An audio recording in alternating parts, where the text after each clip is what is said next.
Hello friend, आप सभी का इस वीडियो में स्वागत है। तो कल हमने महमूद गजनबी के बारे में देख रखा था। उसकी उस समय भारत की स्थिति क्या थी उसके बारे में देखा था। सामाजिक दशा कैसे थी, आर्थिक परिस्थिति कैसे थी।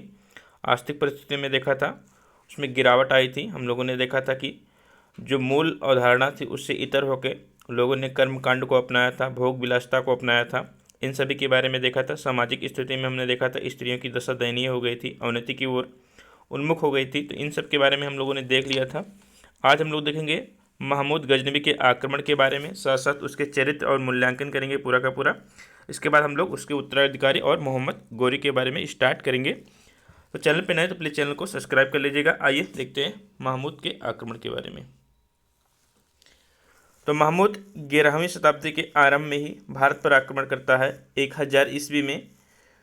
तो इसने भारत पर आक्रमण करना प्रारंभ करता है और सर हेनरी इलियड के अनुसार, इनके अनुसार ये कहा जाता है कि महमूद ने भारत पर 17 बार आक्रमण किए थे। लेकिन बहुत से इतिहासकार इसको सत्य नहीं मानते हैं, क्योंकि उनका कहना है कि महमूद ने करीबन लगभग 12 से 13 बार आक्रमण किया होगा। ये कहीं पर नहीं प्रमाणित किया गया है कि उसने 17 बार ही आक्रमण किया था। तो ये अपने अपने इतिहासकार अपनी अपनी तरह से अपना अवधारणा व्यक्त करते हैं।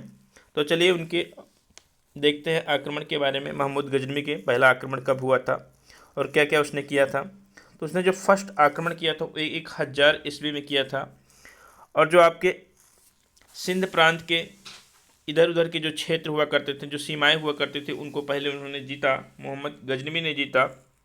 इसके बाद सेकेंड आक्रमण क्या किया उसने, तो ये आपके मेंस पॉइंट ऑफ व्यू से उतना इंपॉर्टेंट नहीं है जितना प्री के लिए है, क्योंकि मेंस के लिए जो हमने कल किया था वो है। इसके बाद इसका जो मूल्यांकन और इसके चरित्र के बारे में होगा वो ही मोस्ट इंपॉर्टेंट होगा मेंस के लिए। तो 1002 ईस्वी में इसने सेकेंड युद्ध किया। उस समय हिंदू शासी राजा जो ब्राह्मण वंशीय थे, जिनका नाम जयपाल था, ने पेशावर के निकट उसका मुकाबला किया, उसके साथ संघर्ष किया। लेकिन अंततः उनको हार का सामना करना पड़ा और महमूद गजनबी का जीत हुआ। उसके बाद उसने क्या किया, महमूद गजनबी का मूल उद्देश्य लूटना, मारपीट करना, यही उसका मूल उद्देश्य था। धन की प्राप्ति करना, अपने साम्राज्य का विस्तार करना। तो महमूद ने जयपाल की राजधानी, आपको राजधानी याद रखना है वैहंद, तो जयपाल की राजधानी जो वैहंद थी तक लूट मार किया उसने। इसके बाद सभी सगे संबंधियों और साथ साथ जयपाल को बंदी बना लिया, लेकिन उसको एक शर्त पर छोड़ा, 25 हाथी और 2,50,000 दीनार लेकर यशपाल और उससे संबंधियों को मुक्त कर दिया। किसने?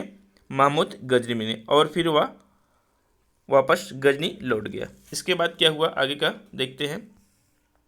फिर आगे ऐसे ही बार बार उसने संघर्ष करता रहा, बार बार वो भारत में आता रहा और भारत को लूटता रहा, बर्बाद करता रहा। अंततः बार बार संघर्षों से तंग आकर, अपमानित महसूस करके जयपाल ने अपने आप की आत्महत्या कर ली, मतलब खुद आत्महत्या कर ली। इसके बाद उसका पुत्र, जिसका नाम क्या था, आनंदपाल, गद्दी पर बैठा। तो आनंदपाल, लेकिन आनंदपाल को ही 1009 ईस्वी में उसने परास्त किया और नारायणपुर को भी उसने लूटा, महमूद गजनबी ने। उससे पहले 1006 में उसने मुल्तान को जीता। मुल्तान को जीतने के लिए उसने वहाँ के शासक उस समय थे आपके अब्दुल फताह दाऊ। तो अब्दुल फताह दाऊ जो वहाँ के शासक थे उनको परास्त किया। उनको परास्त करने के बाद, क्योंकि वो शिया संप्रदाय के थे, खासकर जो आपका महमूद गजनबी है वो सुन्नी संप्रदाय का था, इसलिए वह शिया संप्रदाय और हिंदुओं से बहुत ही नफरत करता था। कट्टर एक धार्मिक व्यक्ति हुआ करता था महमूद गजनबी। तो उसने मुल्तान पर विजय प्राप्त किया और अब्दुल फताह दाऊद को पराजित किया और उसने अपनी राज्य स्वीकार की और महमूद को 20,000 दिरहम प्रति वर्ष देने का वादा किया। किसने? अब्दुल फताह दाऊद ने। इसके बाद का देखते हैं आक्रमण उसका।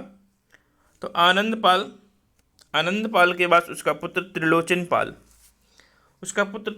पाल गद्दी पर बैठा और त्रिलोचन पाल को आक्रमण में हराने के बाद, उसके साथ युद्ध करने के बाद, उसी का पुत्र भीमपाल 1020 तक शासन किया और 1020 के बाद संपूर्ण हिंदू शाही राजवंश का नाश हो गया। सारे के सारे वंश समाप्त हो गए, सारे के सारे राजा भीमपाल तक आते आते सभी का उसने नाश कर दिया। इसके बाद कोई भी ऐसा राज्य जो शक्तिशाली हो वो बचा नहीं, और उसने पूरे के पूरे भारत पर, जो कि पंजाब, अफ़गानिस्तान, उत्तर पश्चिमी भाग पर पूरा का पूरा लूट मार किया। साथ साथ मथुरा, कन्नौज, जहाँ पर गुर्जर प्रतिहार वंशों का शासन हुआ करता था, वृंदावन, इन सभी पर क्या किया, लूट मार किया और अधिक धन अर्जित किया। 1014 ईस्वी में उसने थानेश्वर को लूटा। थानेश्वर को लूटने के बाद फिर उन्होंने क्या किया, तो कन्नौज को लूटा, मथुरा को लूटा। मथुरा में बहुत ही उस समय मूर्तियों में बहुत सी जेवरात, खाने खजाने सब खोद कर निकाल कर पूरी मूर्तियों को तोड़ा उसने और अच्छी तरह से उसकी लूट की। इसके बाद 1025, जो कि सबसे इम्पॉर्टेंट है, सोमनाथ मंदिर को उसने लूटा। 1025 में सोमनाथ मंदिर को लूटा उसने, और साथ में उससे पहले ही बुंदेलखंड के शासक विद्याधर से उसका बहुत ही संघर्ष हुआ, क्योंकि एक ही राजा ऐसा हुआ जिसने बहुत ही ज़्यादा संघर्ष किया, विद्याधर ने, लेकिन अंततः उसको भी हार ही सामना करना पड़ा। और 1027 ईस्वी में उसने आखिरी युद्ध किया था, किसके साथ, जाटों के साथ। क्योंकि कहा जाता है कि जब सोमनाथ मंदिर को लूट कर वह अधिक धन संपदा लेकर जा रहा था, तो रास्ते में ही जाटों ने उसके साथ कुछ अभद्रता की, उसके साथ कुछ लूटमार किया। तो उसी का बदला लेने के लिए वह फिर दोबारा गजनी से वापस आया और 1027 में जाटों को सबक सिखाया। तो ये पूरी की पूरी कहानी उसके आक्रमण से है संबंधित। तो यहाँ से करीबन आपको प्री में ही ज़्यादा क्वेश्चन देखने को मिलते हैं, और मेंस में ऐसे लाइक क्वेश्चन तो दिखते नहीं हैं। तो चलिए देखते हैं अब महमूद के चरित्र और मूल्यांकन के बारे में, जो कि मोस्ट इम्पॉर्टेंट होगा। यहाँ से क्वेश्चन आने की संभावना ज़्यादा बनती है मेंस में। तो इसी के बारे में देखते हैं, उसके चरित्र के बारे में और उसके मूल्यांकन के बारे में। तो महमूद एक साहसी सैनिक और सफल सेनापति हुआ करता था, क्योंकि उसकी सबसे बड़ी विशेषता यह है कि जितने भी युद्ध किए कभी भी उसने अपने आप को हारा नहीं, कभी भी वो हारा नहीं। जितने भी राजा उसके साथ संघर्ष किए सभी को परास्त किया। सबसे बड़ी सफलता उसकी यही है। तो एक साहसी सैनिक और सफल सेनापति था कौन, महमूद गजनवी। उसको इसलिए सफल सेनापति कहा जाता है क्योंकि वह संसार में उन सेनापतियों में नाम उसका दर्ज है जिसमें उसे जन्मजात सेनापति पुकारा जाता है। नेक्स्ट पॉइंट है, उसने नेतृत्व करने और अपने साधनों एवं परिस्थितियों से पूर्ण लाभ उठाने की योग्यता थी। तो उसमें क्या थी, नेतृत्व करने, कैसे नेतृत्व किया जाए, किस तरह से अपनी सेनाओं को अच्छे से उसकी योग्यताओं को पहचान कर उसको सुदृढ़ किया जाए, उन सभी योग्यताओं से वो परिपर था। इसलिए उसने अच्छे से नेतृत्व किया, अपने साधनों का अच्छे से यूज किया, परिस्थितियों को अच्छे से देखा परखा, इसके बाद युद्ध किया, इसीलिए वो हमेशा सफल रहा। इसके बाद अगला पॉइंट देखते हैं। तो उसकी सेना में न केवल अरब, तुर्क और अफगान ही थे, वरन हिंदू सैनिक भी उसकी सेना में क्या थे, शामिल थे। क्योंकि जिसको वो जीतता गया अपने में शामिल करता गया, जो नहीं शामिल हुआ उनके धर्म को परिवर्तित करता गया। मुस्लिम धर्म में काफ़ी लोगों को परिवर्तन किया उसने। तो ये सब उसकी विशेषताएं उसके चरित्र को उजागर करती हैं। नेक्स्ट पॉइंट है, वह सर्वदा सम्मान और साम्राज्य की लालसा रखता था। तो साम्राज्य विस्तार की लालसा रखता था, हमेशा सम्मान की व्यवस्था क्या रखता था, सम्मान का सोचता था, हमेशा उसको सम्मान मिले, महानता उसके ऊपर हावी रहे। ये सभी चीज़ें उसके अंदर विशेषताओं में आती हैं। साथ में अपने पिता से उसने मात्र गजनी और खुरासान, तो अपने पिता से उसने मात्र गजनी और खुरासान का एक छोटा सा भाग प्राप्त किया था, लेकिन अपनी प्रकाष्ठा, अपनी महानता, अपने व्यक्तित्व से, अपनी महत्वाकांक्षा से उसने पूरे पराक्रम से, अपनी योग्यता से इराक, कैस्पियन सागर से लेकर गंगा तट तक फैला दिया। उसी का ये महान चरित्र है, कई इतिहासकारों का कहना है, लेकिन भारतीयों का कहना है उसके बारे में भी देखेंगे।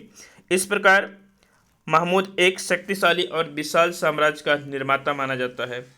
कौन, तो आपका महमूद गजनवी। आगे देखते हैं।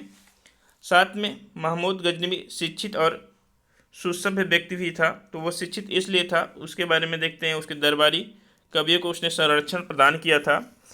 तो महमूद शिक्षित और सुसभ्य था तथा वह विद्वानों एवं कलाओं को सम्मान करता था। तो विद्वानों और कलाकारों का वो सम्मान करता था। तो उसके बारे में देखते हैं।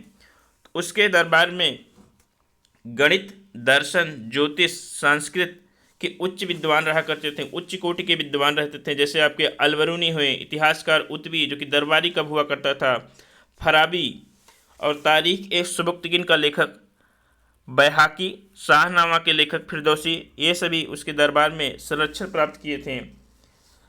नेक्स्ट पॉइंट देखते हैं। अगला क्या है? अगला है कि गजनी ने और क्या क्या कार्य किए। उसके चरित्र को देखने के लिए, उसके मूल्यांकन को करने के लिए हम लोग और देखते हैं पॉइंट।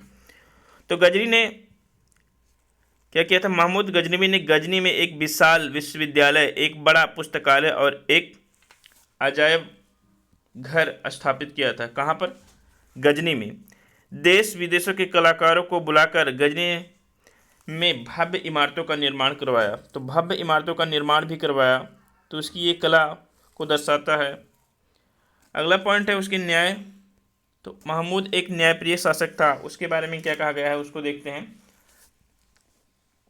तो अपने भतीजे का उसने कत्ल किया था। क्यों किया था? क्योंकि उसका संबंध किसी अन्य स्त्री के साथ था, अन्य व्यक्ति की पत्नी के साथ था, जिसकी वजह से क्या किया उसने? न्याय किया था, अपने भतीजे का ही कत्ल किया था। और कहा जाता है कि एक कर्जदार था जिसने शाहजादा मसूद से कर्ज लिया था और उसको ना चुकाने की वजह से भी उसको दंडित किया था, बाध्य किया था उसको कर्ज देने के लिए। तो ये सभी पॉइंट है उसके न्यायप्रिय होने का।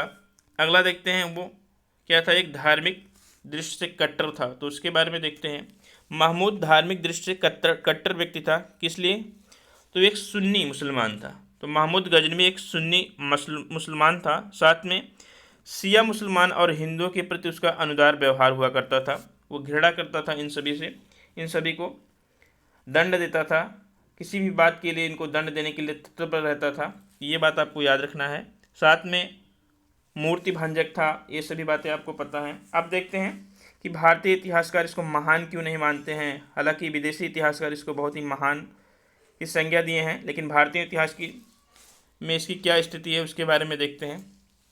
तो भारतीय इतिहास में महमूद का स्थान एक धर्मांध और बर्बर विदेशी लूट के समान है।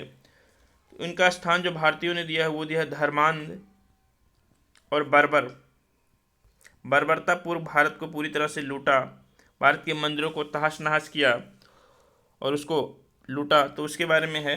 तो भारतीयों में क्या कहा गया है कि महमूद गजनवी वह सुल्तान था। तो महमूद गजनवी का सुल्तान था, ना कि भारत का। पंजाब, उसने पंजाब, सिंध, मुल्तान जो कि राज्य में शामिल थे भारत के, उसको लूटा। इसी के साथ साथ उसने क्या किया कि उसने भारत के मंदिरों को, भारत के व्यक्तियों को, प्रत्येक मंदिर को उसने अच्छी तरीके से लूटा, प्रत्येक मूर्तियों को खंडित किया, लाखों व्यक्तियों को क्या किया? इस्लाम स्वीकार करने के लिए बाध्य किया, अनेकों का कत्ल किया, स्त्रियों को गुलाम बनाया, लाखों स्त्रियों के सतीवत्व को नष्ट किया। तो उनके सतीवत्व को नष्ट किया, इसको भी आपको लिखना है पॉइंट में। सतीवत्व को नष्ट किया, हजारों सुंदर स्त्रियों को गजनी ले गया, श्रेष्ठतम कलाओं को नष्ट कर दिया, हजारों नगर और गांवों को जलाकर राख कर दिया। तो ये सभी भारत के परिप्रेक्ष्य में है, भारत के इतिहासकार ऐसे कहते हैं। इसलिए उसको एक क्या धर्मांध और बर्बरता, विदेशी लूट के अतिरिक्त और कुछ नहीं कहते भारतीय इतिहासकार। आगे देखते हैं, आगे उसके बारे में देखते हैं। इसके बाद उसका मृत्यु हो जाता है, किसका? महमूद गजनवी का। अब उसके बाद उसके उत्तराधिकारी कौन कौन होते हैं उसके बारे में देखते हैं, इंपॉर्टेंट है। तो उत्तराधिकारी के बाद आपका मोहम्मद गौरी का शासनकाल प्रारंभ होता है। उसने भारत पर आक्रमण क्यों किए, उसके समय भारत की स्थिति क्या थी, उसके सफल होने के कारण क्या था, उसके बारे में देखेंगे। तो महमूद की मृत्यु के बाद उसके पुत्रों में संघर्ष, तो गद्दी पाने के लिए उसके पुत्रों में बहुत ही संघर्ष हुआ। अंततः बहुत ही संघर्ष के बाद मसूद विजयी हुआ और उसने 1030 ईस्वी से 1040 ईस्वी तक शासन किया। किसने? मसूद ने। तो महमूद गजनवी के बाद उसका जो पुत्र था, जिसने बहुत संघर्ष के बाद गद्दी संभाला, उसका नाम मसूद सा याद रखिएगा, मसूद नाम था। लेकिन मसूद को भी सल्जूक़ तुर्कों द्वारा परास्त किया गया। तो ये तुर्क मसूद को परास्त करते हैं और उसके भाई, मसूद के भाई जो अंधा था, उसको सौंप देते हैं, जिसने उसका वध कर दिया। तो उसका वध कर दिया, किसका? मसूद का। फिर उन्होंने गद्दी हथिया लिया, लेकिन क्या हुआ, मसूद का पुत्र ही जिसका नाम मादूद, तो उसके नाम क्या था, मादूद, उसने क्या किया, जो भाइयों ने उसकी हत्या की थी और उसके पुत्रों को गद्दी से हटाकर, तो गद्दी से हटाकर फिर अपना गद्दी पर बैठा कौन, तो आपका मसूद का पुत्र मादूद। इसके बाद उसकी भी मृत्यु होने से पहले गजनी जो है वो हो गया क्या, शक्तियों का छीड़ होने लगा, गजनी की शक्तियों का छीड़ होने लगा, और उन्हीं छीड़ होने के लाभ को उठाते हुए दो नवीन शक्तियों का प्रादुर्भाव हुआ। तो दो नवीन शक्तियाँ उभर कर आई, उनमें से पहली थी आपकी ख्वारिज्म वंश, तो ख्वारिज्म वंश, दूसरा था आपका गौर वंश। तो गौर वंश के शासक मोहम्मद गोरी थे, और ख्वारिज्म जो कि पश्चिम की ओर लाभ उठाया इसने, तो ये आपका है पूरब, इधर है आपका पश्चिम। तो ख्वारिज्म वंश के लोगों ने पश्चिम में आक्रमण किए, वहाँ से लाभ उठाया, लेकिन जब ये देखा मोहम्मद गोरी ने कि पश्चिम में ख्वारिज्म वंश है जिसका सामना वो नहीं कर सकता था, इसलिए उसने पूरब की ओर रुख करने का विचार बनाया और भारत में उसने क्या किया, आक्रमण किया। तो ये माना जाता है कि गजनी जो कि महमूद गजनवी ने स्थापित किया था, उसकी शक्तियों को छीड़ होने की वजह से वो एक अस्थाई अपना स्थान स्थापित ना कर सका था। इसकी वजह से मोहम्मद गौरी ने क्या किया, भारत पर आक्रमण किया, और पंजाब जहाँ पर शासन गजनी वंश के अंतिम शासक जिसका नाम मलिक खुसरो था उसका शासन था, तो मलिक खुसरो का शासन था उसको छीना, और पंजाब पर भी किसने, मोहम्मद गौरी ने अपना अधिकार कर लिया। यहीं से स्टार्ट होता है महमूद, तो मोहम्मद गौरी का शासनकाल, क्योंकि उस समय क्या हुआ कि महमूद गजनवी तहस नहस हो गया। तो इसका हम कल देखेंगे मोहम्मद गौरी का, तो कल से स्टार्ट करेंगे। थैंक यू, धन्यवाद। लाल